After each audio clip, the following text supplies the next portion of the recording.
Malaysia aiming for resolution in Thailand-Cambodia conflict by Thursday. Larger civilian flotilla to challenge Israel's blockade on Gaza.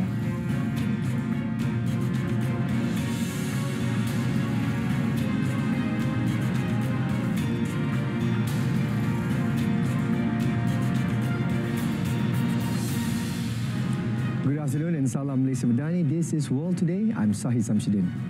Malaysia is hoping that a final resolution in regards to the border conflict between Thailand and Cambodia can be reached by this Thursday at the latest.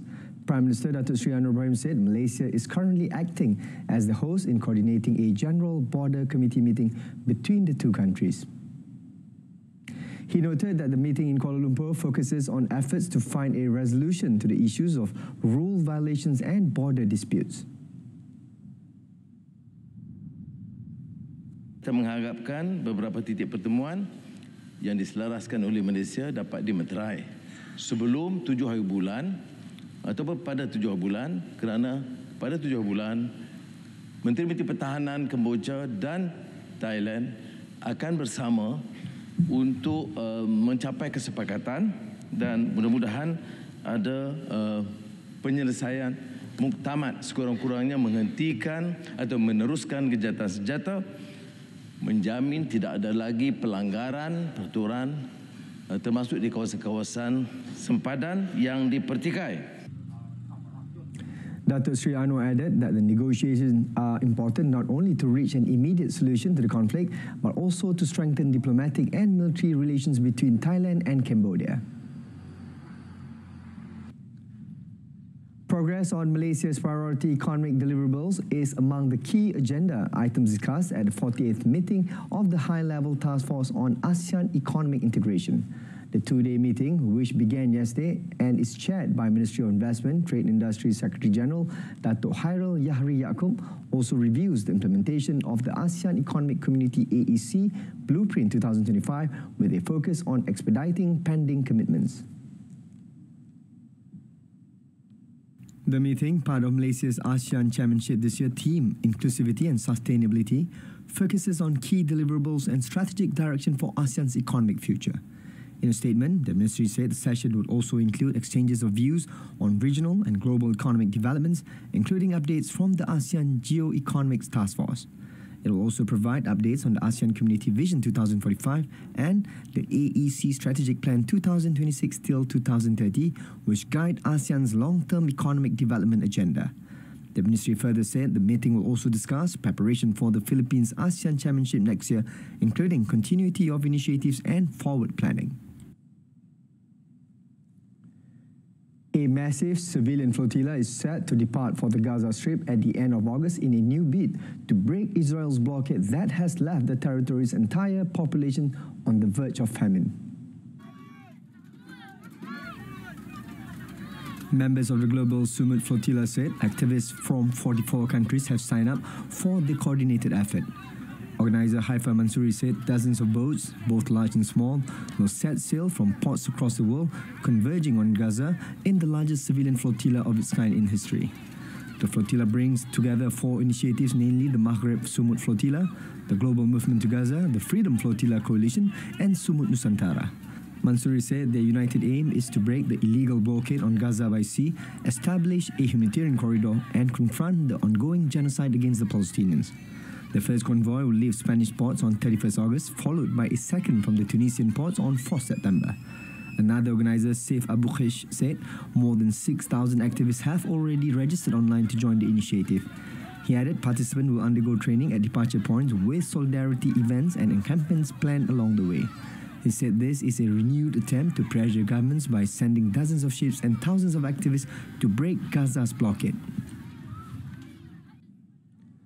In a related development, Canada has delivered humanitarian assistance through airdrop to Gaza, which has been under a devastating Israeli military assault for almost 22 months, with Ottawa again accusing Israel of violating international law. The Canadian Armed Forces employed a CC-130J Hercules aircraft to conduct an airdrop of critical humanitarian aid in support of Global Affairs Canada into the Gaza Strip. The Canadian government said in a statement that the airdrop consisted of 21,600 pounds of aid. According to the Canadian Broadcasting Corporation, it was Canadian Armed Forces' first humanitarian airdrop over Gaza using their own aircraft. Canada also said that Israeli restrictions have posed challenges for humanitarian agencies. It further highlighted that this obstruction of aid is a violation of international humanitarian law and must end immediately. Canada said last week it plans to recognize the state of Palestine at a meeting of the United Nations in September, ratcheting up pressure on Israel as starvation spreads in Gaza. On a related note, at least 493 people were injured while 94 others were killed in the latest round of Israeli strike on Gaza. The Palestinian death toll in the Gaza Strip has risen to 60,933, with 150,027 others injured since the conflict between Israel and Hamas erupted on 7 October 2023. Gaza's ambulance and emergency service said yesterday at least 2 Palestinians were shot dead and more than 20 others were injured near an aid distribution point north of Rafah in the southern Gaza Strip. Israeli drones also attacked the Nusayrat refugee camp in central Gaza, while 13 people were killed in an Israeli attack at the Zakim crossing in northern Gaza on Sunday. The Palestinian Red Crescent Society said on Sunday that Israeli forces attacked its headquarters in the southern city of Khan Yunis, causing a fire on the first floor, killing 1 and wounding 3. The Gaza Media Office said the Israeli Defense Forces had allowed only 14% of available aid into Gaza over the past 8 days, and the aid had been systematically stolen as part of a plan to create chaos and hunger. Medical staff said that they were under tremendous pressure with severe shortages of supplies, overcrowded wards, and limited access to specialized care. Iran said it will hold the US accountable for attacks on its nuclear sites in any future negotiations while ruling out direct talks with Washington. The US struck key Iranian nuclear facilities in June, briefly joining a war launched by Israel that had derailed talks on Tehran's atomic program. Foreign Ministry spokesman Ismail Baqi said in any potential negotiation, the issue of holding the US accountable and demanding compensation for committing military aggression against Iran's peaceful nuclear facilities will be one of the topics on the agenda. He added Iran was committed to the Nuclear Non-Proliferation Treaty, but criticized what he described as the politicized and unprofessional approach of the International Atomic Energy Agency, IAEA. The Foreign Ministry spokesman also said that IAEA's deputy chief is expected in Iran in less than 10 days. The head of the Iranian Parliament National Security Commission, Ibrahim Azizi, said the visiting delegation from the agency will be strictly and exclusively authorized to conduct technical and expert-level discussion with Iranian officials and experts. However, physical access to Iran's nuclear facilities will not be granted, and no inspection by the delegation or any other foreign entity will be permitted. US President Donald Trump threatened to raise tariffs on goods from India over its Russian oil purchases, while New Delhi called his attack unjustified and vowed to protect its economic interests, deepening the trade rift between the two countries. In a social media post, Trump wrote that India is not only buying massive amounts of Russian oil, but for much of the oil purchase, it is selling them on the open market for big profits. As such, Trump said he will be substantially raising the tariffs paid by India to the US. A spokesperson for India's foreign ministry said in response that India will take all necessary measures to safeguard its national interests and economic security. The spokesperson stressed that the targeting of India is unjustified and unreasonable. The official further said India began importing oil from Russia because traditional supplies were diverted to Europe after the outbreak of the Ukraine conflict, calling it a necessity compelled by global market situation. Trump previously said that from Friday he will impose new sanctions on Russia as well as on countries that buy its energy exports unless Moscow takes steps to end its war with Ukraine. However, Russian President Vladimir Putin has shown no public sign of altering his stance despite the deadline.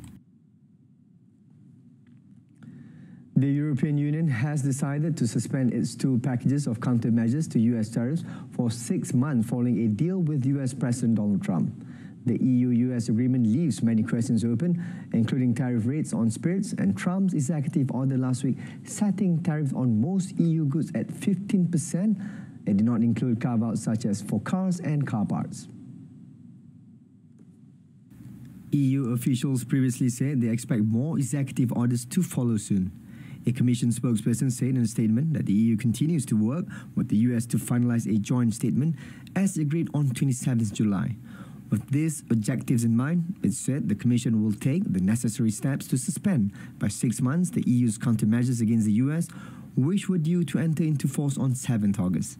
The retaliatory tariffs are in two parts, with one in response to US steel and aluminium duties and the other to Trump baseline and car tariffs.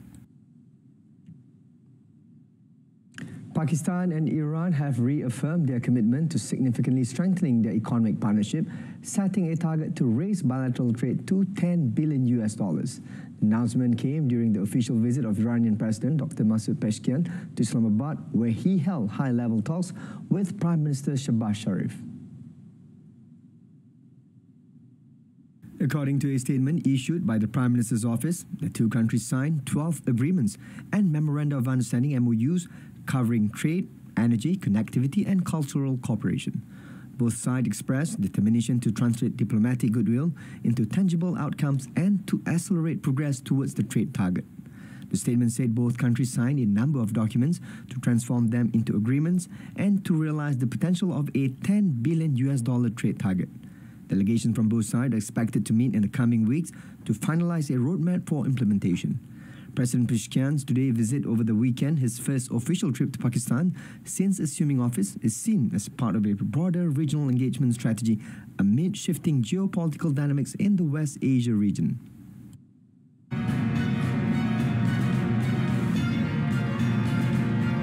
Still ahead, Brazilian judge places Bolsonaro under house arrest.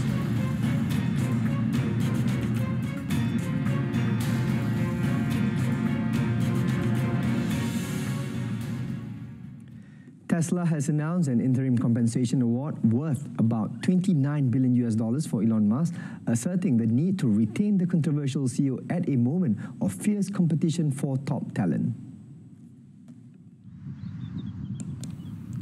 The electric vehicle maker said it will award a distribution of 96 million Tesla shares to Musk as it intends to compensate its CEO for his future services commensurate with his contributions to the company and shareholders. The award comes as Tesla challenges a Delaware court ruling that struck down a 2018 package of about $55.8 billion. With that appeal dragging out, the announcement marks an interim step while the company develops a longer-term CEO compensation strategy. Musk, however, would be required to forfeit the new package should the appeals court rule in his favor and grant him the full 2018 compensation. The latest move also comes amid a fierce battle for the top engineering talent as companies like Google and Meta compete for leadership on artificial intelligence. The Tesla letter signed by board members Robin Delham and Kathleen Wilson-Thompson described Musk as a magnet for hiring and retaining talent at Tesla, noting that the company is transitioning from its electric vehicle focus to grow towards becoming a leader in AI, robotics, and related services. More than 3,200 union members who assembled Boeing's fighter jets in the St. Louis area and Illinois went on strike after rejecting a second contract offer. Boeing Defense said it was ready for the work stoppage and it will implement a contingency plan that uses non-labor workers. According to the company, the rejected 4-year contract would have raised the average wage by roughly 40% and included a 20% general wage increase and a $5,000 ratification bonus. It also included increasing periodic raises, more vacation time and sick leave.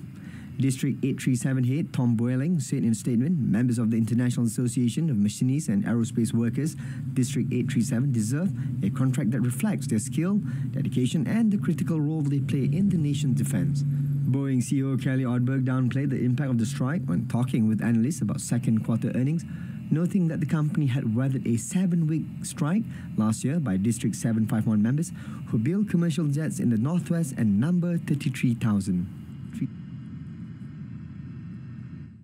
Brazilian authorities have placed former President Jair Bolsonaro, who is standing trial on charges of plotting a coup, under house arrest in a move that could escalate tensions with the administration of US President Donald Trump.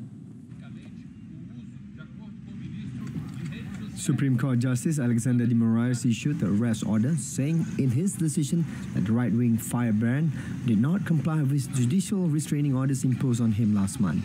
Moraes also banned Bolsonaro from receiving visits, with exceptions for lawyers and people authorized by the court, and the use of a cell phone either directly or through third parties. In a statement, Brazil's federal police said they had complied with the Supreme Court's orders for house arrest and to seize cell phones, though they did not name the target of the operation. Bolsonaro is facing charges that he conspired with dozens of his allies to overturn his 2022 electoral laws to leftist President Luiz Inácio Lula da Silva. Last month, he was ordered to wear an ankle bracelet and barred from using the social media after being accused of trying to disrupt the trial with fiery speeches shared online by his sons and allies. Dismembered human remains found last week in an abandoned house in Mexico's violence-racked Guanajuato state corresponded to 32 bodies. According to the regional prosecutor's office, 15 people had been positively identified so far among the remains, which were discovered as part of a search for missing people. The office said the remains were found in a fragmented and complex conditions, adding that this complicated the identification process. Local media reports said investigators had found body parts in plastic bags. According to official homicide statistics, Guanajuato in central Mexico is a thriving industrial hub and home to several popular tourist destinations, but also the country's deadliest state due to gang turf wars. In June, 11 people were killed and about 20 others injured in a shooting targeting a neighborhood party in the city of Irapuato. A month earlier, 17 bodies were found by investigators in an abandoned house in the same city. Much of the violence in Guanajuato is linked to the conflict between the Santa Rosa de Lima gang and the Jalisco New Generation Cartel, one of the most powerful in the Latin American nation. Storms dumped more than 2 meters of rain in parts of Taiwan over the past week, killing at least 5 people and triggering floods and landslides in central and southern areas. Authorities said torrential rain has lashed swathes of the island since 28 July, forcing several thousand people to seek shelter, damaging roads and shuttering offices. According to the Central Weather Administration, Maolin, a mountainous district in southern Taiwan, recorded more than 2.8 meters of rain since 28 July. That is more than Taiwan's annual rainfall of 2.1 meter last year, as the agency data revealed. It said the unusually heavy downpours were caused by a low pressure system and strong southwesterly winds, bringing heavy moisture from the South China Sea to Taiwan.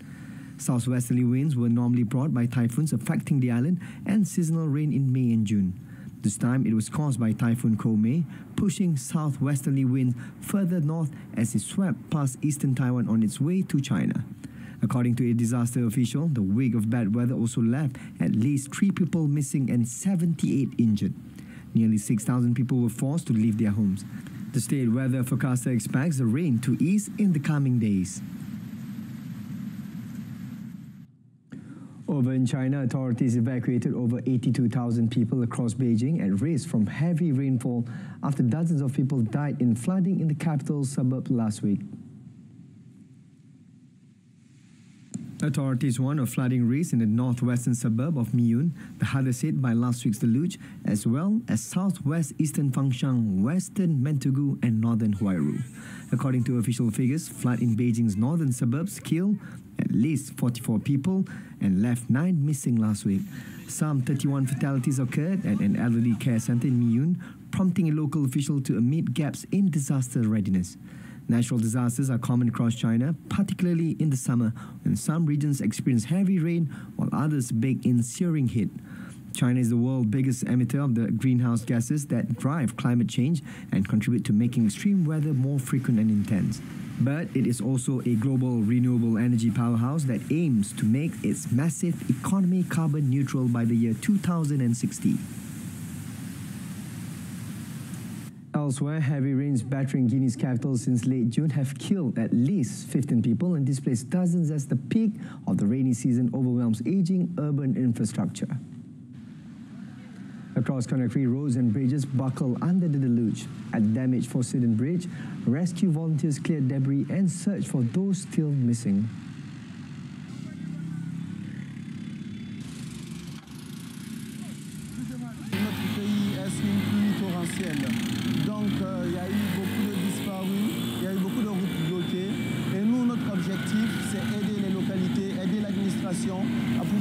protéger ces différentes infrastructures, mais également aider à trouver des corps sans vie. Raison pour laquelle depuis hier, nous travaillons sur le pont de Kobaya et aujourd'hui même nous sommes au niveau du pont de Fossidère pour pouvoir aider dans ce sens-là.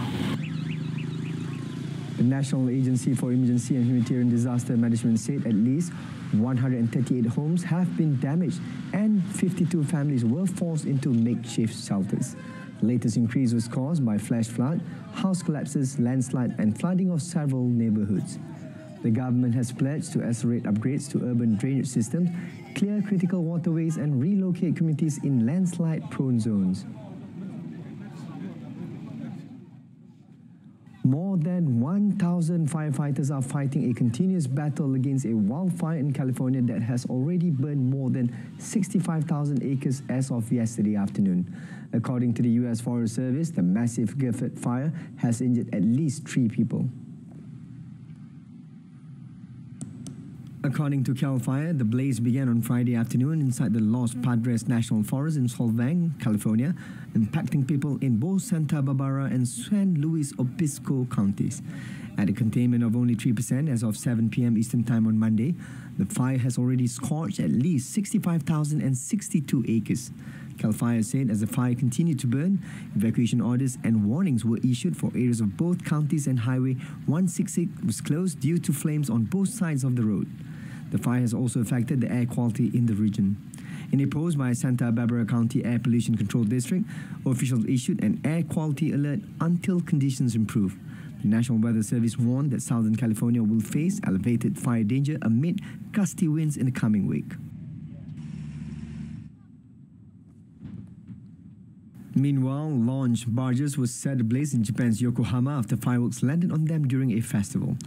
According to police and Coast Guard officials, the fire broke out on 2 of 8 barges being used to launch fireworks. Japanese broadcaster NHK reported that 5 workers on board one of the barges were rescued after jumping into the sea. Fire department officials revealed that 1 worker was taken to hospital with minor injuries.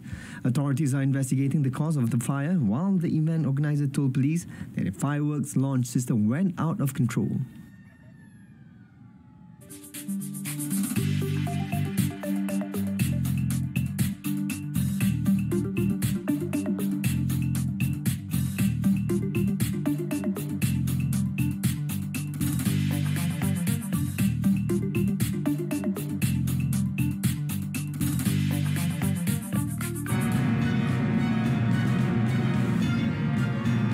Next up in sport, Fritz and Shelton battle into Canadian Open quarters.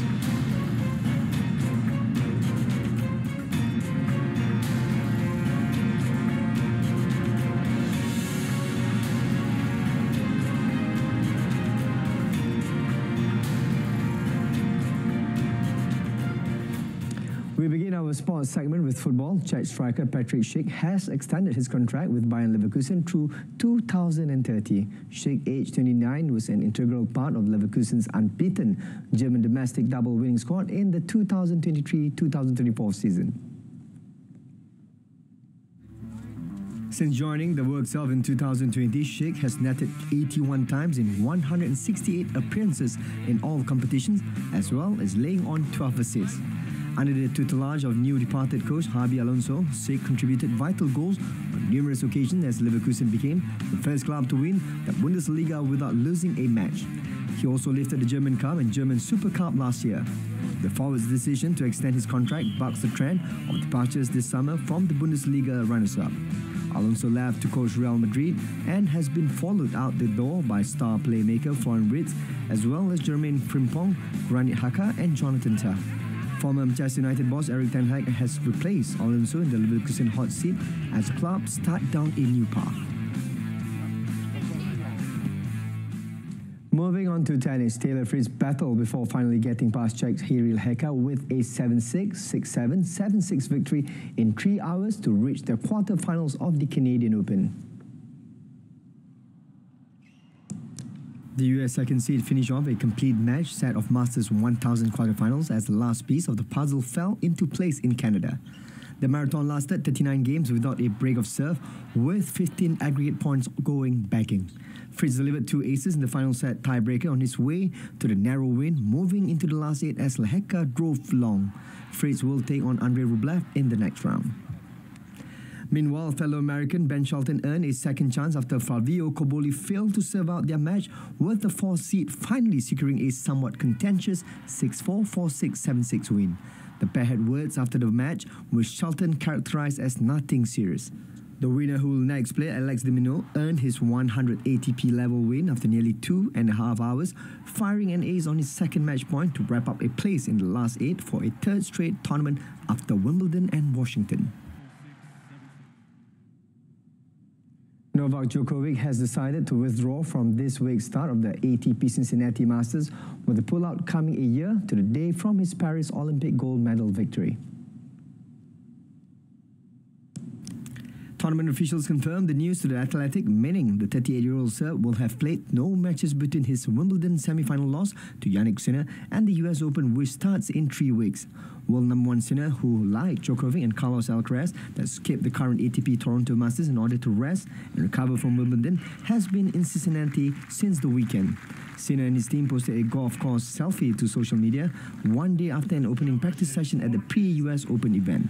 Djokovic, winner of 24 Grand Slam singles titles, first played Cincinnati in 2005 and won the last of his 3 titles there in 2023 after losing 5 previous finals. Mohammad Siraj was the hero as India beat England by just 6 runs in a thrilling 5th test at the Oval to end a dramatic series level at 2-2. England arrived on the final day of the series, needing just 35 runs with 4 wickets in hand to complete that would have been a remarkable chase of 374. However, they were blown away on a morning of unbearable tension, with Siraj taking 3 wickets for 9 runs to finish with innings figures of 5, 104. The dramatic ending, India's narrowest test win in terms of runs, was a fitting finale to an enthralling series that started on 20th June.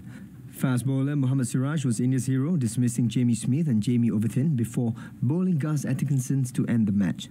Chris Wokes had walked out to bat wearing a sling to protect his dislocated shoulder with 17 runs still needed, and Atkinson hit Siraj for 6 to give England hope. Atkinson tried to protect Wokes from strike, but Siraj produced another brilliant Yorker to earn India a dramatic win. The series was also a personal triumph for India captain Shubman Gill, who scored 754 runs, including 400s. And that wraps up World Today. In our top story, Malaysia aiming for resolution in Thailand-Cambodia conflict by Thursday. Tune in to Malaysia Tonight, coming at 8:30 p.m. on TV1 and saluran Berita RTM. Till then, I'm Sahih Samsudin, Malaysia Madani, Rakyat Disantuni. Thank you for watching.